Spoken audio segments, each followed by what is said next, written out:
What is up, Butt Check family? Thank you guys for joining me one more time. We have a surprising, kind of like a breaking story, an unfortunate set of buttons that need to be checked. So because this is not the normal type of broadcast, we're going to drop 2 episodes of Button Check today. We'll have this one, and then we'll have a normal episode, like the usual format, later tonight. So this one right here is more so to spread the word, to spread awareness. It's a topic that's very sensitive, so no, this video is not monetized in any way.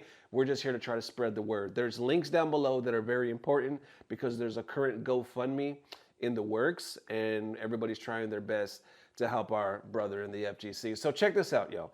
There is a fighting game player by the name of Ludovic, if I'm saying that correctly. I don't know him personally. This is my first time actually learning of him, but apparently a lot of pros, a lot of people, period, in the community are very familiar with him. Event Hubs is even confirming this story as well.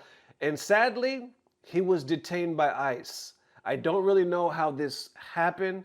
I'm getting some reports that he may be from Cameroon. If you're not familiar with ICE, here in the States, especially recently, there's been a lot of hot debate, a lot of negative publicity around ICE, the immigration customs enforcements.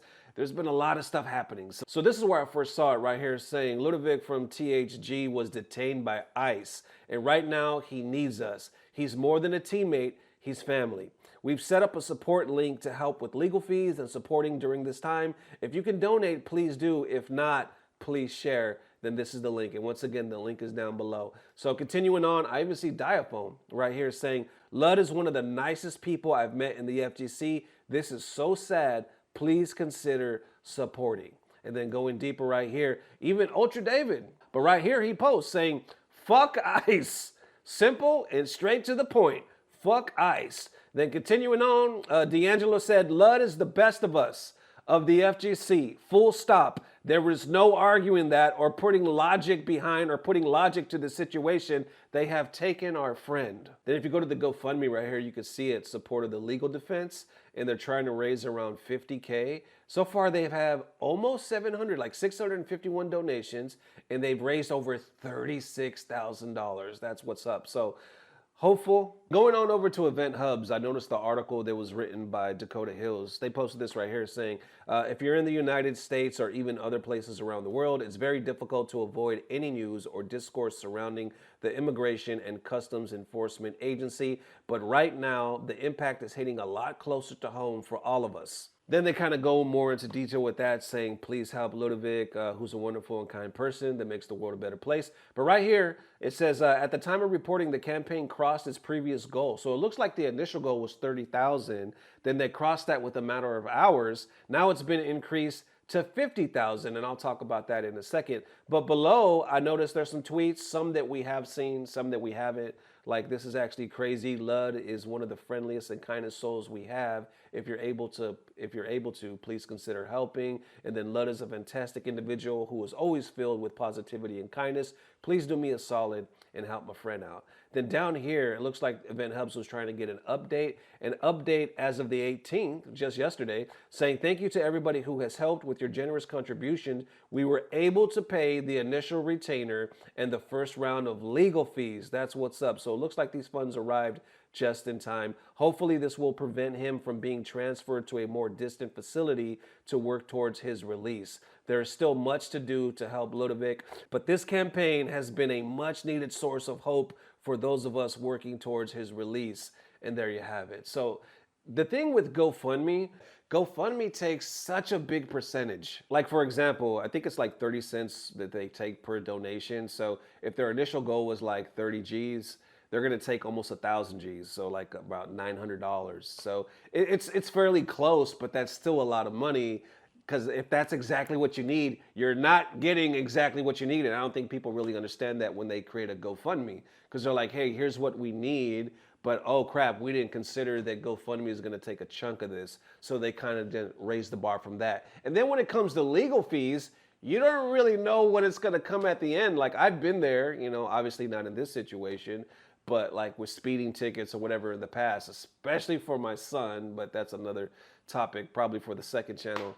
Anyway, yeah, you got to do the retainer. If it goes to court, you got to pay even more. And I can't even imagine the process with ICE. Like, how does that even work, man? Like I said, I'm here in the States. I'm in Dallas, Texas, and I've seen the craziest stories. I know a lot of people that live outside of America are looking at us like, man, it's crazy over there. I'm afraid to go over there. But honestly, when we go outside, it's pretty normal. Yeah, you see like some crazy stuff here and there, but it's not nowhere as crazy as social media or the news shows it to be. But this whole ICE thing it's not everywhere. It's in certain spots, and it is crazy. Like, it's catching me by surprise. And I'm like, I can't believe that we're actually living in these times right now, to the point where I actually have to talk about this on Button Check. I never thought I would have to talk about some ICE on Button Check, you know what I'm saying? But now it's hitting home. And we have a member of the FGC that has been detained. You know, some people are saying he's from Cameroon. I don't know his backstory. I just know a lot of people are upset and a lot of people are hurt. I can't imagine what him and his family are going through right now, but it looks like the FGC is rallying, and they're trying to get together to get some answers and maybe get him released. There it is in a nutshell right now, man. If anything like updates or if he makes a statement or gets released, we'll definitely keep you guys posted. But there it is for now. Links down below. Let me know how you're feeling. So there it is one more time, Butt Check family. Thank you for joining me on this unfortunate set of buttons. Like I said, I will see you later tonight with a normal broadcast. The links are down below for all the support. This is crazy. I never like to get political on this channel because this is a gaming channel, and I feel like this is our place of escape. Like, we have so much to deal with already in the world. I don't want to get on here and like, let's argue about some real life stuff, right? No, we're not. This is gaming. We're gamers. This is our escape from all of that, right? This is our way to plug into the FGC matrix, if you will, and to have our own thing, you know what I'm saying? So unfortunately, we have to talk about this today because it hit a little too close to home. The second channel is more likely where I would talk about some of that stuff because we get really personal there, but that's not gaming related. Either way, thank you guys for tuning in, man. I will see you tonight on a normal formatted episode of Button Check. And as always, I don't know what it is, but I know somehow, some way, even in this situation, it's about to get better. Love y'all forever. Peace. Blah, blah, blah. Subscribe.